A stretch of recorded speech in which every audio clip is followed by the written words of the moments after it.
Niye bugün evlerde sıkıntı var? Niye bugün ailelerde sıkıntı var? Çünkü ne kadın vəzifəsinə əməl edir, ne kişi vəzifəsinə əməl edir. Allah Kur'an'da deyir ki, siz izdivac edəndə, ailə quranda Allah hanımları, həyat yoldaşı sizin üçün səkinə, səkən qərar verir.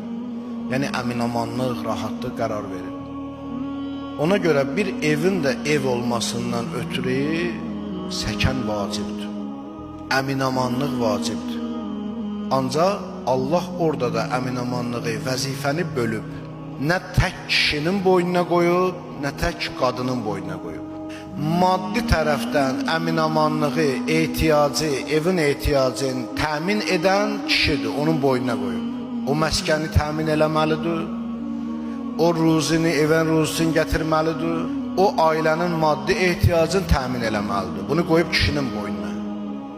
Amma evin mənəvi sükunətin, əminamanlığın Allah qoyub qadının boynuna. Ata evin maddi ehtiyacını ödəməlidir, ana evin mənəvi ehtiyacını ödəməlidir.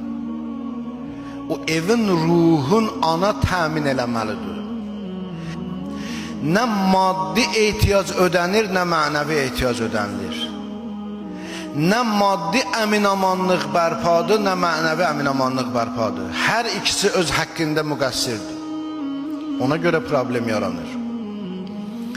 Əgər insan evindən başqa yerdə rahatlıq axtarırsa, onda bilin, o evdən ev olmaz, yadınızda qalsın. Ən rahat, əminaman yer ev olmalıdır. Sənin evindən rahatlıq başqa bir yer olmamalıdır sənin üçün.